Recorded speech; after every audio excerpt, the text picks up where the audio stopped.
Hi சிலக்குட்டீஸ், மணி என்ன 3 ஆயிட்டுனா நான் வந்துடுவேன். இன்றைக்கி என்ன டாபிக் அப்படின்னு பார்த்தீங்கன்னா, யாரையும் அன்புங்கிற பேரில் ஏமாற்றாதீர்கள். அதுதான் இன்னையோட டாப்பிக்கு. வீடியோக்குள்ளே போகிறதுக்கு முன்னாடி எப்பவும் போல் லைக் பண்ணுங்கள், ஷேர் பண்ணுங்கள், கமெண்ட் பண்ணுங்கள், சப்ஸ்கிரைப் பண்ணுங்கள். வாங்க கமெண்ட்டில் பழகலாம். ஏமாறவும் செய்யாதீங்க. அது எவ்வளோ வலிக்கும்ன்ட்டு அதை அனுபவிச்சவங்களால மட்டும்தாங்க உணர முடியும். பாசம் வச்சு ஏமாத்துறது ஈஸி, ஆனால் அதை தாங்கிறதுக்குள்ளே அவங்க ரொம்ப ரொம்ப கஷ்டப்படுவாங்க. அது சாகிறதோட ரொம்ப ரொம்ப கொடுமையான ஒரு விஷயம் இந்த ஏமாத்துறது. நல்லா கவனிச்சு பாருங்கள். எந்த ஒரு உறவுமே முதல்ல இருந்த மாதிரி கடைசி வரைக்கும் இருக்கவே மாட்டாங்க. அது லவ்வாக இருக்கட்டும், இல்லை கல்யாணம் முடிஞ்ச புதுசில் இருக்கட்டும், இல்லை எல்லாமே ஓகே தான். லவ் பண்ணும்போதெல்லாம் ஃபஸ்ட்டே சொல்லுவாங்களாம், அப்படி இருப்பேன் இப்படி இருப்பேன், நான் உனக்கு ஏஞ்சல் மாதிரி இருப்பேன், நீ என்னுடைய குழந்தை, நீ என் தேவதை, அப்படிலாம் பேசுவாங்களாம். இதுவே கல்யாணம் முடிஞ்சு கொஞ்சம் வருஷம் கழிச்சு ஆனால் சனியை எப்படா தொலையும் அப்படிங்கிற அளவுக்கு பேசுவாங்களா. ஏன் இந்த மாதிரிலாம் பேசுகிறாங்க அப்படிங்கிறத அவங்களோட இதை வச்சு தான் நம்ம கணிச்சிக்கவே முடியும். ஒருவேளை அவங்களுக்கு கிடச்சிட்டுங்கிற ஒரு அலட்சியமா, இல்லைன்னா இது என்ன பார்த்துக்கலாம் அப்படிங்கிற ஒரு அலட்சியமான்ட்டே தெரியாது. ஆனால் நிறைய பேர் இந்த மாதிரி கஷ்டத்தை கொடுத்து அந்த பொண்ணுங்களை கஷ்டப்படுத்தும் போது அவங்க எங்கே சொல்லி அழுகுவாங்க அப்படின்னு சொல்லிட்டு தெரியாது. அதைத்தான் நான் இன்றைக்கி இந்த வீடியோ ஃபுல்லாக சொல்லியிருக்கிறேன். வீடியோ ஸ்கிப் பண்ணாமல் பாருங்கள், அப்போ தான் உங்களுக்கு புரியும். யாரிடமே எதுவுமே அதிகமாக எதிர்பார்க்காதீங்கப்பா. எதிர்பார்ப்பு அதிகமாக இருந்துச்சுனாலே ஆசையும் அதிகமாகும். அப்படி ஆசை அதிகமாகிடுச்சுன்னா அது கிடைக்காதுன்னு தெரிஞ்சும் அதை தெரிஞ்சுக்கிறோம் பார்த்தீங்களா, அப்போ வர்ற வலி ரொம்ப ரொம்ப அதிகமாக இருக்கும். அந்த வலியை தாங்கிட்டு அதுலேருந்து அவங்க எந்திரிச்சு வர்றதுங்கிறது ரொம்ப ரொம்ப கஷ்டமாக இருக்கும். வேணாமே, அவங்களும் பாவம் தானே, அவங்களுக்கும் ஒரு மனசு இருக்குது, அதை தயவு செஞ்சு உடச்சிடாதீங்க. அதை உடச்சிட்டிங்கன்னா அது அப்புறம் ஒட்ட வைக்கிறது ரொம்ப ரொம்ப கஷ்டங்க. உடைக்கிறது ஈஸி, ஆனால் அதை ஒட்ட வைக்கிறது அவ்வளோ கஷ்டம். ஒன் டைம் உடச்சிட்டிங்கன்னா திரும்ப நீங்கள் எப்படி தான் அதை ஒட்ட வச்சாலும் அது பழைய நிலைக்கு கண்டிப்பாக வரவே செய்யாதுங்க. அதே மாதிரி தாங்க, வலிச்சா அழணுங்கிற கட்டாயம் எதுவுமே இல்லைங்க. சில பேர் சிரிச்சிட்டே சமாளிப்பாங்க. அதாவது எப்படின்னு சொன்னால், எதுவுமே நடக்காத மாதிரி சிரிச்சுட்டு சமாளிச்சிட்டே இருப்பாங்க. ஆனால் அவங்கள தனியாக போய் பார்த்தீங்கன்னா அவங்க மனசில் இருக்க கஷ்டம் மாதிரி உலகத்தில் யார்கிட்டையுமே அந்த அளவுக்கு கஷ்டம் இருக்காது. அவ்வளோ மனசுக்குள்ளே வச்சுருப்பாங்க. ஆனால் வெளியில் பார்த்தாங்கன்னா ஈன்னு பல்ல கட்டிக்கிட்டே இருப்பாங்க. அதை வெளியில் அவங்களால சொல்ல முடியாமல் இல்லை, சொன்னால் என்ன ஆகும் அப்படிங்கிற ஒரு பிரச்சனை, சொன்னால் மட்டும் என்ன தான் ஆயிரப்போகுது அப்படிங்கிற ஒரு நினப்பும் கூட தான். ஏன்னா எல்லாத்தையுமே சொல்லவும் முடியாது இல்லையா. ஏன்னா நம்ம சொல்லக்கூடிய ஆள்கிட்ட சொன்னாலே அவங்க அதை கண்டுக்காமல் கேர் பண்ணாமல் போகும்போது யார்கிட்டையுமே சொல்லவே முடியாமல் மனசுக்குள்ளேயே வச்சு அழுதுகிட்டே இருப்பாங்க. இன்னும் சொல்லப்போனால் ஏன்டா இருக்கிறோம், இதோட நம்ம செத்து போயிடலாம் அப்படிங்கிற மாதிரி கூட அவங்களுக்கு நினப்பு வரும். ஸோ அந்த மாதிரிலாம் போயிடாதீங்க. ஸோ வலிச்சா அழணுங்கிற அவசியமே கிடையாது. சில பேர் சிரிச்சே சமாளிப்பாங்க. ஸோ அதனால் எதையுமே வெளிக்காட்டாமல் தெரியாமலாம் இல்லைங்க. வெளிக்காட்டியும் தன் உணர்வுகளுக்கு மதிப்பு இல்லைங்கும் போது தான் அவங்க அந்த இடத்த விட்டு நவன்றாங்க. சில பேர் இருக்கிறாங்க, மற்றவங்களுக்கு ரொம்ப தைரியம் கொடுத்து பேசுவாங்க. ஆனால் தன் சொந்த வாழ்க்கைன்னு வரும்போது ரொம்ப ரொம்ப கோலையாகி உடஞ்சி ரொம்ப அழுகுவாங்க. ஆனால் மற்றவங்கள்ட்ட பார்த்தீங்கன்னா, நான் இப்படி இருக்கேன் அப்படி இருக்கேன், என் புருஷன் அப்படி பண்ணுறாரு, என் பிள்ளைங்க இப்படி பண்ணுறாங்க, என் தாய் தகப்பன் இப்படி பண்ணுறாங்க, என் மாமியார் மாமனார் இப்படி பண்ணுறாங்க அப்படிப்பாங்க. ஆனால் உள்ளே போய் பார்த்தோன்னா அவங்கள மாதிரி கஷ்டப்படுறவங்க இந்த உலகத்தில் வேறு யாருமே இருக்க மாட்டாங்க. அந்த அளவுக்கு அவங்க வருத்தத்தில் இருப்பாங்க. ஆனால் வெளில சொல்ல மாட்டாங்க. ஒரு படத்தில் கூட ஊர்வசி சொல்லுவாங்க தெரியுமா, என் மாவன் அவ்வளோ அனுப்புறா இவ்வளோ அனுப்புறான்னு. கடைசி அவங்க ரொம்ப இதாகி ஐசியூவில் இருக்கும்போது தான் சொல்லுவாங்க, என் பையன் அதை அனுப்புனா இதை அனுப்புனான்னு சொன்னியே, கடைசி வரைக்கும் உனக்குன்னு ஒருத்தருமே இல்லைங்கிறத ஏன் வெளியில் சொல்லாமல் விட்டேன் அப்படின்னு சொல்லிட்டு சொல்லுவாங்க. அந்த மாதிரி தாங்க அவங்க மற்றவங்களுக்கு ஆறுதல் நிறைய சொல்லுவாங்க. நீங்கள் நல்லா கவனிச்சு பாருங்கள், ஆறுதல் சொல்கிறவங்க அத்தனை பேருமே அடி வாங்கி செருப்படி வாங்கி வெளியில் வந்தவங்களா தான் இருப்பாங்க. இதே மாதிரி தாங்க ஒரு கணவன் தன்னோட மனைவிக்கு சாப்பாடு கொடுத்து ட்ரெஸ் வாங்கி கொடுக்குறது இது எல்லாமே அவனோட கடமை மட்டும்தான். பட் ஆனால் அவங்களோட ஒரு நல்ல புருஷனாக இருந்து அவங்களோட எண்ணங்களுக்கு உணர்வுகளுக்கு மதிப்பு கொடுக்குறான் பாருங்க, அங்கே தான் ஒரு ஆம்பளையாக அவன் முழுசாக உணர முடியும். அந்த பொண்ணால் முக்கியமாக உணர முடியும். நான் ட்ரெஸ் வாங்கி கொடுத்தேன், நான் சாப்பாடு வாங்கி கொடுத்தேன், நான் இதெல்லாம் வாங்கி கொடுத்துட்டே இருக்கேன், என்னோட கடமை நான் கரெக்டாக செஞ்சுக்கிட்டே இருந்தேன்னா உன் கடமை மட்டுமே வச்சு அந்த பொண்ணு சந்தோஷமாயிருவான்னு நினைக்கிறியா? சத்தியமே கிடையாது. உன்னோட கடமையை தாண்டி அவள் அதிகமாக ஆசைப்படுறது என்னன்னா, உன்ட்ட பக்கத்தில் உட்காந்து பேசணும், உன்னுடைய தோல் சாஞ்சு அவள் அழுகணும், நீ சொல்கிற எல்லாத்தையுமே அவள் சொல்கிற எல்லாத்தையுமே நீ கேட்கணும். அந்த ஒரு விஷயத்த மட்டும்தான் எதிர்பார்ப்பா. வேறு எல்லாத்தையுமே எதிர்பார்ப்பா நீங்கள் நினச்சாலும் கண்டிப்பாக அது நடக்காது. ஏன்னா அவள் வேறு எதையுமே உங்கள்கிட்ட எதிர்பார்த்து வந்திருக்கவே மாட்டா. அவளுக்கு தேவை உங்கள் கூட உட்காந்து பேசுகிறோம், அவ்வளோ மட்டும்தான். அதை மட்டும் கொடுத்து பாருங்களேன், அவள் உங்களுக்கு ஒரு தேவதையாக தெரிவா. உண்மையிலேயே சில பேர் இருக்கிறாங்க, எல்லாத்தையுமே வெளியில் சொல்லிடுவாங்க. ஆனால் சில பேர் எதையுமே வெளியில் சொல்லாமல் எல்லாத்தையுமே சிரித்து சிரித்து தன்னோட மனசுக்குள்ளே எல்லாத்தையுமே தூக்கி வச்சுப்பாங்க. இவங்களுக்குலாம் ஹார்ட் அட்டாக்குங்கிறது அசால்ட்டாக வந்துடும். ஏன்னா அவங்க மனசில் தாங்க முடியாத வருத்தங்கள் அளவுக்கு அதிகமாக மனசில் ஏற்றி வச்சுருப்பாங்க. அதை எப்படி வெளியில் சொல்லணும்னு தெரியாது. தன்னோட தாய் தகப்பன்ட்ட எப்படி சொல்லணும்னு தெரியாது. ஏன்னா அவங்க சொன்னால் நம்மள என்ன நினச்சிருவாங்க அப்படின்னு தோணும். ஏன் ரொம்ப க்ளோஸான ஃப்ரெண்ட்ஸ்கிட்ட கூட சில பேர் சொல்ல மாட்டாங்க. எதை யார்கிட்ட எப்படி சொல்லணும்னு தெரியாது. அவங்க எதிர்பார்க்குறது எல்லாமே தன்னுடைய கணவர்கிட்ட மட்டும்தான் எதிர்பார்ப்பாங்க. அந்த கணவனும் தன்னுடைய எதையுமே வெளிப்படுத்தாமல் அவங்க பாட்டு வந்தோன்னே அவங்களோட வேலையை பார்த்தாங்கன்னா, இந்த பொண்ணு ஒரு ஒரு அந்த இடத்துல ஒரு அனாதையாக தான் ஃபீல் பண்ண முடியும். ஏன்னா அதுக்கு வேறு வழியே இருக்காது. அது அனாதையாக இருக்கிற அந்த ஒரு காரணம் என்ன நான் சொல்கிறேன்னா, நம்மள தாங்கி பிடிக்கிறதுக்கு யாருமே இல்லங்கும்போது அது அனாதை தான். உண்மையா இல்லையான்னு நீங்களே சொல்லுங்க கமெண்ட்ல. இது எல்லாமே என்னோட ஃப்ரெண்டு விஷயத்துல நடந்தது. நேத்து அவ என்ட்ட எல்லாத்தையுமே சொல்லிக்கிட்டு இருந்தா. அதத்தான் நான் இன்னைக்கு வீடியோவா கன்வே பண்ணி போட்டுட்ருக்கேன். அவ சொல்லி அழுதோட தாட் இன்னும் என் மனசுல இருந்து போகவே இல்ல. நான் அப்படிதான் எல்லாத்தையுமே மனசுல வச்சுப்பேன். என்னால ஏன்னா என்னோட கேரக்டரும், அவ கேரக்டரும் ஒரே மாரி இருக்கும்போது, எனக்கு அது வந்து வெளியில இந்த வீடியோ எடுக்கும்போதே எனக்கு தன்னால கண்ணீரா வருது. என்ன காரணம்னு பார்த்தீங்கன்னா, நான் அப்படித்தான். எல்லாத்தையுமே மனசுல வச்சுப்பேன். யார்ட்ட எத சொல்லணும்னே எனக்கு தெரியாது. இல்ல எல்லாத்தையுமே சொல்லி புலம்பிறணுமான்ட்டு தோணும். ஆனா, நான் என்னால சொல்லவும் முடியாது. ஏன்னா எல்லார்ட்டயுமே எல்லாத்தையும் சொல்ல முடியாதுல்ல. நம்ம எதிர்பார்க்குற ஒரே ஒரு ஆள் நம்ம புருஷன் மட்டும் தான். அவர் வந்து நம்மளுடைய கஷ்டத்த வந்து தெரிஞ்சுக்கிட்டாலே போதும். அவர் நமக்கு அதுக்கு என்ன அதுக்குண்டான எந்த சொல்யூஷனையும் சொல்லணுங்கிற அவசியமும் இல்ல. அந்த கஷ்டத்த வந்து அவருக்கு காது குடுத்து கேட்டு, ஊன்னு தலைய அசைச்சாலே நமக்கு வந்து எல்லா பாரமுமே குறைஞ்ச மாதிரி தான்.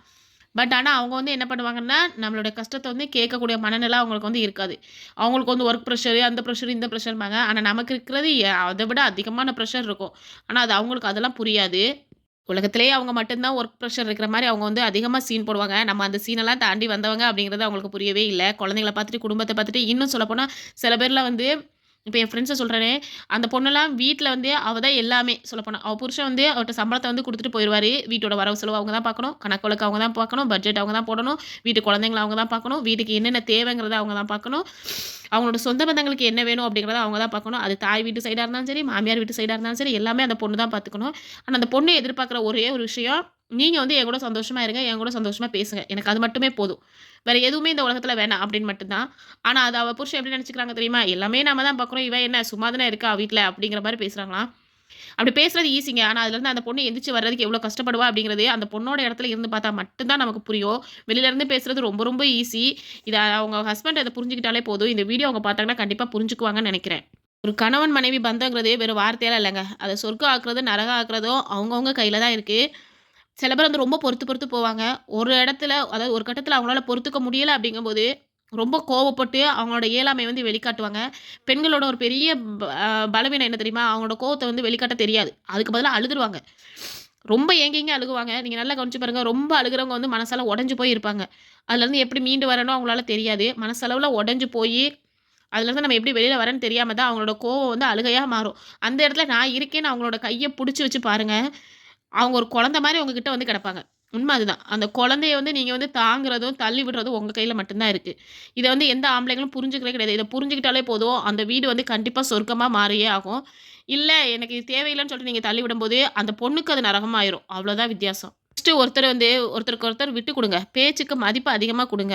அவங்க என்ன பேச வராங்கன்றாவது ஃபர்ஸ்ட்டு கேளுங்களேன். நீங்க கேட்டு தான் பாருங்களேன். நெறைய குடும்பத்துக்கு வர பிரச்சனைக்கு காரணமே அவங்க என்ன பேச வராங்க அப்படின்னு சொல்லிட்டு நீங்க வந்து கேட்காதது மட்டும் தான். கொஞ்ச நேரம் உட்காந்து கேளுங்க. வந்த உடனே டிவிய போட்டு உட்காந்துறது, டீ குடிச்சிட்டு டிவிய போட்டு உட்காந்து சாப்பிடுறது, தூங்குறது இதையே நீங்க வச்சுட்டு இருந்தீங்கன்னா, அப்ப அந்த பொண்ணு மனசுல இருக்கிறத வெளியில யார்ட்ட சொல்லுவா? உங்கள நம்பி தான் வந்து கல்யாணம் பண்ணி வர்றாங்க அப்படின்னா, உங்களுடைய பெர்சனல எப்படி நீங்க வந்து அவங்கட்ட சொல்றீங்களோ, அதே மாரி அவங்க வந்து நெறைய உங்கட்ட வந்து சொல்றதுக்கு விஷயங்கள் இருக்கும். நீங்க ஆஃபீஸ் போயிட்டு எப்படா வருவீங்கன்னு சொல்லிட்டு ஒரு நாய்க்குட்டி மாரி வாசல்லயே கிடக்கும்போது, அந்த நாய்க்குட்டிய நீங்க தொட்டு கொஞ்சி தூக்கி உள்ள கூட்டு வர வேண்டாம். "என்னம்மா என்ன செய்ற சாப்பிட்டியா?" அப்படின்னு சொல்லிட்டு நீங்க கேட்டாலே போதும். அவங்க அவ்ளோ சந்தோஷமா இருப்பாங்க. நீங்க அந்த சந்தோஷத்த குடுத்துட்டாலே போதும்னு நான் நெனைக்கிறேன்.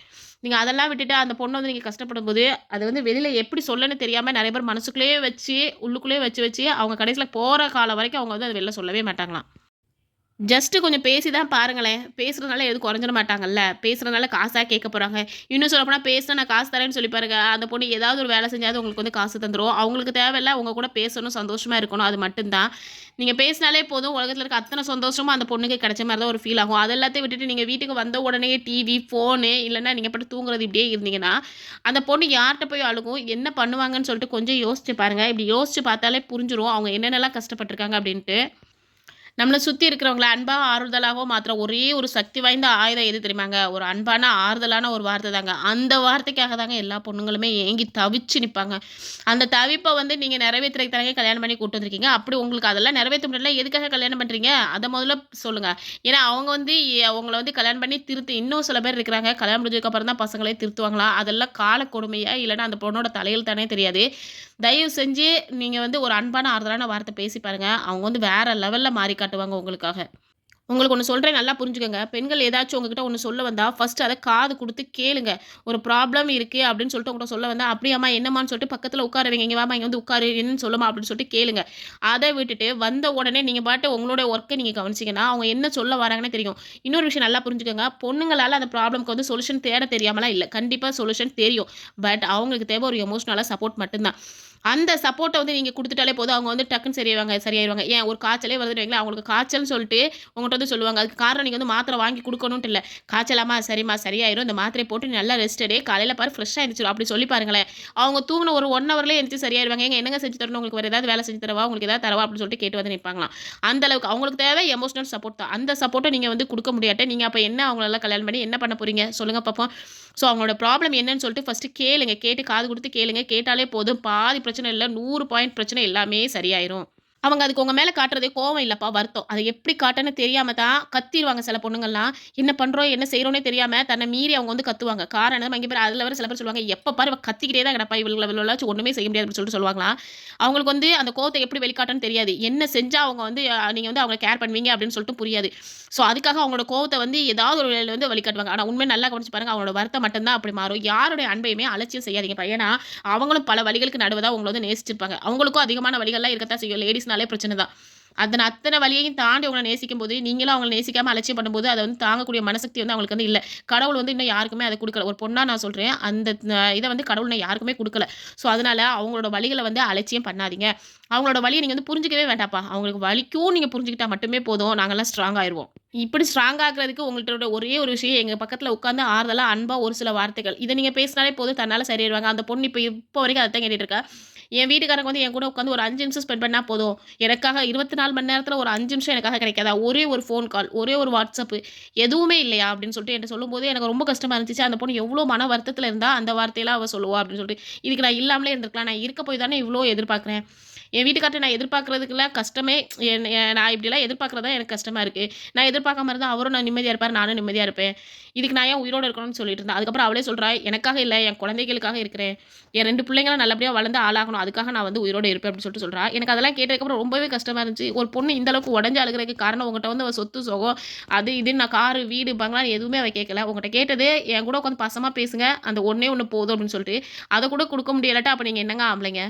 லாஸ்ட்டா ஒண்ணே ஒண்ணு சொல்லிக்கிறேன். பேசவும் முடியாம, பேசாம இருக்கவும் முடியாம தவிப்போம் பார்த்தீங்களா? அது மாரி கொடுமை தன்னோட எதிரிக்கு கூட வரக்கூடாதுன்ட்டு ஒரு பொண்ணு வந்து எதிர்பார்ப்பா. என் ஃப்ரெண்ட் இப்ப அதத்தான் சொல்லிட்டு இருந்தா. என்ன மாரி யாருமே இருக்கக்கூடாதுடி. நான் ஒருத்தியே இருந்துட்டு போயிரணும். கடைசியா இருக்கிற இந்த உலகத்துல கடைசியா தவிக்கிறது நானா மட்டும் தான் இருக்கணும். வேற யாருமே இந்த மாரி தவிக்கக்கூடாது அப்படின்னு சொல்லிட்டு சொன்னா. ஏன்டி அப்படின்னு கேட்கும்போது அவ சொன்னா, ஆமாண்டி பக்கத்திலேயே இருப்பாங்க. ஆனா என்னால பேச முடியாது. அவங்க எப்ப பேசுறாங்களோ அப்பதான் நான் பேச முடியும். அவங்க பேசுற வரைக்கும் நான் வந்து காத்துட்டு இருக்கணும். நான் பேசுறத கேட்கிற அளவுக்கு அவங்களுக்கு வந்து பொறுமை கிடையாது. இப்படி ஒரு கொடுமை வந்து எனக்கு மட்டும் தான் இருக்குதா? இல்ல எல்லாருக்குமே இருக்குதான்ட்டுலாம் தெரியல. ஆனா யாருக்குமே இருக்க வேண்டாண்டி அப்படின்னு சொல்லிட்டு அவ அழுதா. அவ அழுகுறத பார்த்து உண்மையிலே எனக்கு ரொம்ப வந்து கஷ்டமாயிருச்சு. இந்த வீடியோ பேசுறச்ச எனக்கு தன்னால கண்ணீர் வந்துட்டே இருக்கு. ஏன்னா எனக்கு வந்து அடுத்தவங்களோட கஷ்டத்த வந்து கேட்டுக்கிட்டு நிக்கிற அளவுக்கு எனக்கு வந்து மனசக்திலாம் கிடையாது. நானும் பொண்ணு தானே, எனக்கும் அழுக வரும்ல. என்னோட ஃப்ரெண்டு, என்னோட பெஸ்ட் ஃப்ரெண்டு அப்படிங்கும்போது எனக்கு ரொம்ப கஷ்டமா இருந்துச்சு. அவளுக்காக தான் நான் இந்த வீடியோ வந்து மேக் பண்ணி போட்டிருக்கேன். அவங்க புருஷன் வந்து இத பார்த்து தெரிஞ்சு திருந்திட்டா ரொம்ப ரொம்ப நல்லது. அவர் வந்து ரொம்ப பாசக்காரராம். ஆனா அவருக்கும் பாசத்த வந்து வெளிப்படுத்த தெரியாதாம். அவ அதையும் சொல்லிக்கிறா. என் புருஷன் வந்து ரொம்ப ரொம்ப பாசக்காரன். ஆனா அவனுக்கு வந்து வெளிப்படுத்த தெரியல அவ்வளோதான். அவர் வந்து வெளிப்படுத்த ஆரம்பிச்சிட்டாருன்னா எங்க லைஃப் வந்து சொர்க்கம் மாரி ஆயிரும். ஆனா அதுதாண்டி என்னால முடியல அப்படின்னு சொல்லிட்டு ரொம்ப ஃபீல் பண்ணி அழுதா. இத்தனைக்கும் அவளுக்கு அவர ரொம்ப ரொம்ப பிடிக்கும். அவர வந்து யாருக்காக விட்டு குடுக்கவே மாட்டா. யார் உனக்கு பிடிக்கும் இந்த உலகத்துலன்னு சொன்னா, அவளுக்கு என் புருஷன தான் பிடிக்கும் அப்படின்னு தான் சொல்லுவா. அந்த அளவுக்கு அவ புருஷன் மேல அவ ரொம்ப ரொம்ப பாசமா இருக்கா. பட் அதான் அவருக்கு தெரிய மாட்டேங்குது. கண்டிப்பா ஆண்டவன் வந்து தெரிய வச்சு அவ கூட பேச சொல்லி சந்தோஷமா இருக்கணும்னு சொல்லிட்டு நானும் ப்ரேயர் பண்ணிக்கிறேன். நீங்களும் ப்ரேயர் பண்ணிக்கங்க. நல்லபடியா அவங்க குடும்பம் சக்சஸ்ஃபுல்லா இருக்கட்டும். சந்தோஷம் மட்டுமே அவளோட லைஃப்ல வரட்டும்னு சொல்லிட்டு நானும் ப்ரேயர் பண்ணிக்கிறேன். நீங்களும் ப்ரேயர் பண்ணிக்கங்க. வீடியோ புடிச்சா லைக் பண்ணுங்க, ஷேர் பண்ணுங்க, கமெண்ட் பண்ணுங்க, சப்ஸ்கிரைப் பண்ணுங்க. இதே மாரி இன்னொரு வீடியோல நான் உங்கள வந்து பார்க்குறேன். டாடா, பாய்மா.